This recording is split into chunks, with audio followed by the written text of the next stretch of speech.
La ONG Transparencia Internacional dio a conocer una nueva versión de su barómetro de corrupción y que da cuenta de un aumento en la percepción de los ciudadanos de Latinoamérica de este fenómeno en cada uno de sus países. Chile no es la excepción.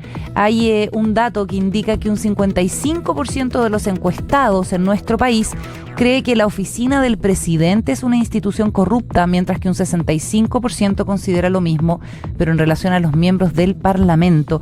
Queremos profundizar en este informe junto a Alberto Prez, que es director ejecutivo de Chile Transparente y que además es parte del directorio de Transparencia Internacional. ¿Cómo estás, Alberto? Buenas tardes. Hola Carola, muy buenas tardes. Hola Alberto, ¿qué tal? Gusto saludarte. Esto hay que colocarlo en contexto. ¿Esto se tiene que evaluar con preocupación o nos conformamos porque en otros indicadores muestra que de todas maneras y instituciones importantes en nuestro país comparados con otras de la región salen mejor paradas? Sí, hay que ponerlo en contexto, pero en un contexto que es muy negativo. Ese es el problema. La región latinoamericana, no solamente en este estudio, sino en otros que nosotros lanzamos constantemente, como el índice de percepción de corrupción, se demuestra como una de las regiones más corruptas del mundo. Claramente nosotros no nos podemos comparar con las situaciones de Venezuela, de Nicaragua, de Honduras, de Guatemala, que efectivamente son países que están teniendo problemas de corrupción sistémica, es decir, están atrapados absolutamente en todo tipo de instituciones, o los datos de México que nos dicen que las personas son las que ofrecen pagar soborno a los funcionarios públicos porque ya es parte del día a día. Pero claramente son cifras que son preocupantes, pero también son alentadoras en un sentido. Hay un 68% de los chilenos que dicen que pueden hacer algo en la lucha contra la corrupción. Y esa es una tendencia muy distinta al 41% que teníamos en 2017, es decir, ha habido una reacción activa, motivada seguramente por todo lo que hemos conocido en los distintos casos en este tiempo, donde las personas se están indignando. Y eso es muy bueno porque eso genera presión en el sistema para que las cosas cambien. Ahora, lo preocupante es que, ya, por una parte, si nos comparamos con el resto de los países de la región, estamos bien, pero si nos comparamos con nosotros mismos respecto de la última medición, ha aumentado mucho la percepción de que la corrupción ha aumentado. Un 54% cree, según la encuesta, que la corrupción aumentó el último año, y está este número de que el 13% ha ofrecido algún tipo de soborno o estímulo económico. Da la impresión de que es de que ya se inició un proceso como de descomposición que es muy difícil revertir si es que no es con medidas urgentes, ¿o no? Absolutamente. Esto requiere una energía mayor incluso a la que ha tenido Chile. Chile es destacado como de los países que tienen algún tipo de reacción. Lo lamentable es que en general los países no reaccionan con fuerza a este fenómeno, pero claramente, sobre todo en la punición, es decir, la persecución penal de la corrupción, hemos estado al debe, ya sea por faltas de nuestro sistema jurídico que no tenía los tipos penales en el tiempo en que los delitos se cometieron, ya sea porque faltó acuciosidad en la investigación, ya sea porque hay otro tipo de factores como tráfico de influencia, protección a los delitos de cuello y corbata, etcétera, que no reaccionó a tiempo. Y esperamos que hoy día, que sí tenemos más herramientas legales, sobre todo en las reformas que se hicieron a los tipos penales de corrupción hace poco, estos delitos sí sean sancionados con fuerza. ¿Y qué digo con fuerza? No solamente es cárcel, sino también medidas económicas que efectivamente puedan afectar a los corruptos. Tenemos que avanzar mucho más allá, pero tenemos áreas donde lamentablemente no hemos sido lo suficientemente activos en el avance. En Chile todavía, por ejemplo, se puede lavar dinero comprando automóviles con efectivo y eso no lo reporta nadie. Eso es casi insólito en un sistema que quiere efectivamente combatir un delito como el lavado, por ejemplo. O por otro lado, hay penas a otro tipo de delitos que terminan siendo absolutamente residuales. O para investigar los delitos electorales requieres la autorización del CERVEL. O para los delitos tributarios la de Servicio de Impuestos Internos. Por lo cual nos falta, yo creo que las personas en este 68% están reaccionando y diciendo, miren, ¿saben qué? Nosotros queremos que efectivamente Chile no avance al ritmo de lo que está avanzando el resto de la región, sino que se siga destacando como un país donde efectivamente la seguridad jurídica y la seguridad también de nosotros como ciudadanos es un incentivo y además es parte de nuestros distintivos, no solamente acá, sino también en el extranjero. Alberto, nombrabas ahí al pasar al CERVEL. Hay una cifra que habla en relación a la política y que es bien llamativa y yo diría que preocupante también. Es la que indica que 19% de las personas que responden afirman que las candidaturas a cargos de elección popular le ofrecieron regalos a cambio de votos. Una cuestión que está sancionada por la ley. 19 es bastante. Absolutamente, ese es uno de hecho de los datos que más destacamos nosotros en nuestras comunicaciones, porque hoy día sí tenemos una ley que prohíbe todo tipo de regalos. Y lamentablemente vemos que las personas siguen señalando, esta es una encuesta que se hace con todo anonimato, está hecha por una gran firma, es una encuesta muy comprobada, siguen diciendo en un 19% que reciben cosas a cambio de un voto. Y esto uno lo ve, sobre todo en zonas rurales, en las elecciones municipales que se avecinan. Es conocido el acarreo, es conocido las prácticas incluso a cambio de asados, a cambio de beneficios, a cambio de futuros trabajos en algunos casos, donde efectivamente se está cometiendo esta corrupción, por lo cual debiésemos avanzar hacia la eliminación total, porque por lo demás nuestro ordenamiento jurídico hoy día lo indica, los regalos están absolutamente prohibidos, y queremos ver un CERVEL mucho más enérgico que el que hemos tenido. Ya no hay espacio para marchas blancas.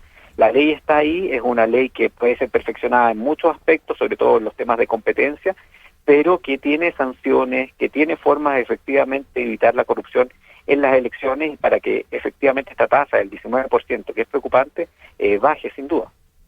Alberto, estamos conversando con Alberto Prech, director ejecutivo de Chile Transparente. Mencionaste los casos de financiamiento ilegal de la política, donde lo que el país asumió como certeza es que esto era algo absolutamente transversal, pero quedó la sensación de que se había producido una suerte de perdonazo institucional, ¿no? Con, tú lo mencionabas, el Servicio de Impuestos Internos, el que tiene que ejercer la acción penal.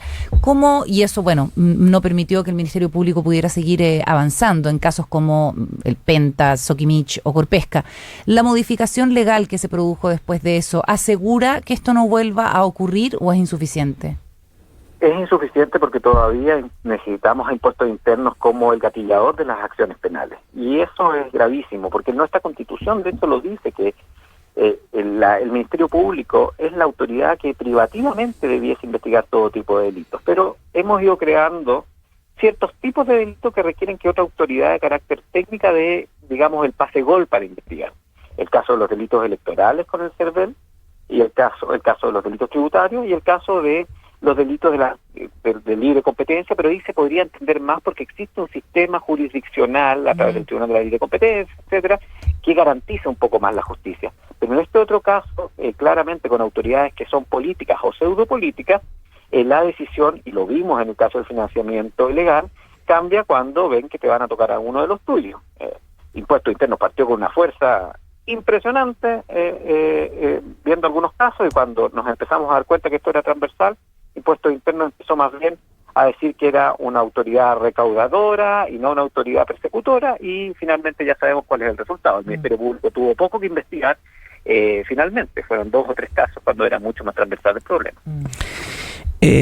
Cuando uno ve ciertos casos judiciales, Alberto, y estoy hablando específicamente, por ejemplo, lo que está sucediendo con las investigaciones que se llevan adelante en alguna rama de la Fuerza Armada, en el Ejército o en Carabinero, hablo específicamente del tema de viajes, que pueden ser montos no muy amplios, no muy grandes, son importantes, evidentemente para un ciudadano medio es mucha plata, 30 millones, 40 millones de pesos, pero estoy hablando de el argumento que se da, del hecho de decir que esto no es delito a veces incluso, porque es una práctica habitual. Cultural. Que está enraizada, que lo vienen haciendo todo el mundo durante tantos años y que por lo tanto se da como argumento de que eso entonces es válido porque se viene haciendo durante mucho tiempo sin que nadie reparara en ello y que es mala suerte de los últimos que pillaron prácticamente que esto se destape.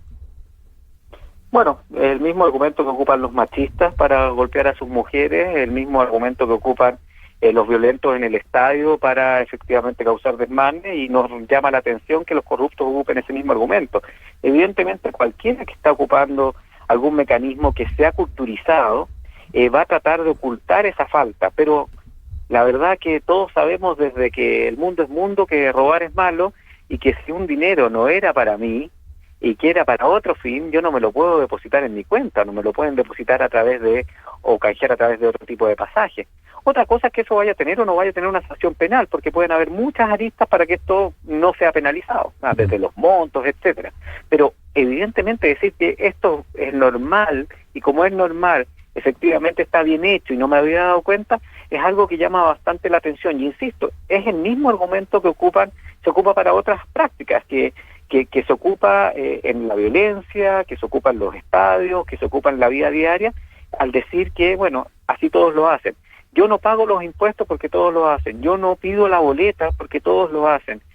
Uno lo ve muchísimo, y uno esperaría de las personas que cometieron, y ahí me refiero efectivamente a las declaraciones del ex general Oviedo, que ocupara argumentos un poco más evolucionados, o que por último dijera sí, efectivamente esto era una práctica de la cual me arrepiento, y tendré que asumir como cualquiera de nosotros ante la justicia si es que esto efectivamente tiene una penalidad.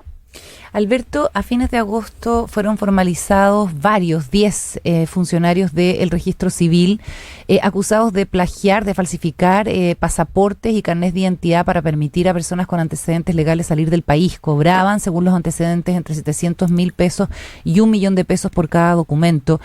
Y esto es algo que yo no tengo recuerdo de haberlo visto. ¿Cuál es la percepción que ustedes tienen, o los datos más bien, que tienen respecto de los servicios públicos? Porque lo que sabemos es que en los municipios habitualmente hay como casos de corrupción más habitualmente, pero en un servicio centralizado como este, ¿qué tan común es? Sí, nosotros tenemos datos respecto al soborno, es decir, a las personas que tuvieron que pagar para obtener algún tipo de servicio público más allá del pago establecido por la ley. En el caso de los servicios de identificación, el registro civil, un 5% en el año 2019 señala que esto ha ocurrido. En el caso de la policía, un 8%, en el caso de los jueces, un 4%, en el caso de los servicios de salud pública, un 8%, atención ahí en los servicios municipales, mucha gente que lamentablemente tiene que pagar para poder obtener una hora médica que debiese entregarse de manera gratuita. En los servicios escolares, una cifra que llama la atención, 7%, y en otro tipo de servicios públicos llega un 17%, pero ahí ya tenemos todos los tipos de servicios públicos, entonces muy amplia. Uh-huh. Uno podrá decir, pero bueno, un 5% no es tanto, pero un 5% es preocupante, más cuando normalmente puede ir asociado a otro tipo de delitos más graves, como lo que estamos viendo en el registro civil, y también otros casos como por ejemplo lo que estamos viendo en tesorería, donde habían funcionarios que sacaban informaciones tributarias de grandes contribuyentes para presumiblemente venderse a algunos clientes, y donde que efectivamente vemos que los mecanismos de control no están del todo afirmados para poder prevenir este tipo de delitos. Y esperamos que la reacción no sea, bueno, que un 5% es poco, un 5% es preocupante.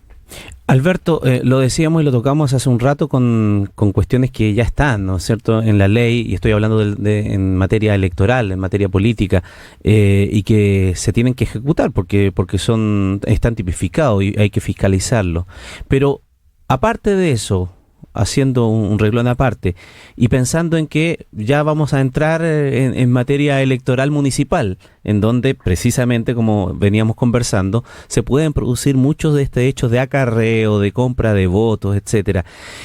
¿Qué es, a su juicio, lo urgente que se puede hacer y eficaz también por el poco tiempo que queda? Porque podríamos pensar en un montón de cosas que podríamos tramitar, pero no llegamos, por ejemplo, para estas próximas elecciones.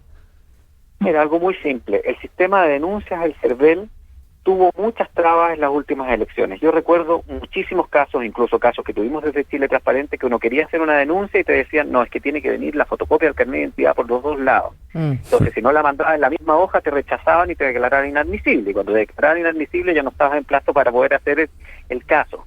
Entonces, hacer que esto sea mucho más fácil, que efectivamente la denuncia ciudadana pueda llegar de manera protegida, y que el servicio electoral sea bastante más rápido de lo que ha sido también en la sanción de cosas que son bastante evidentes, porque cuando tú mandas una fotografía o cuando tú dices, mira, la verdad que yo estoy recibiendo un regalo, están repartiendo en mi barrio propaganda fuera de plazo, claramente ahí no se requiere una gran investigación, sino que se requiere acción y sanción a los candidatos en la misma candidatura, y no mucho después, como ha ocurrido con algunas sanciones en multas que finalmente terminan siendo más bien una cosa para la galería, que algo real. El CERVEL hoy día tiene más dientes y esperamos que ejerza sus atribuciones. Y también en materia penal, es decir, que no se demore tanto en ejercer las acciones penales, como ocurrió, por ejemplo, en el caso Tragamonedas, que el Ministerio Público tuvo que insistir para que el Servicio Electoral denunciara efectivamente a las personas que estaban cometiendo este tipo de delitos.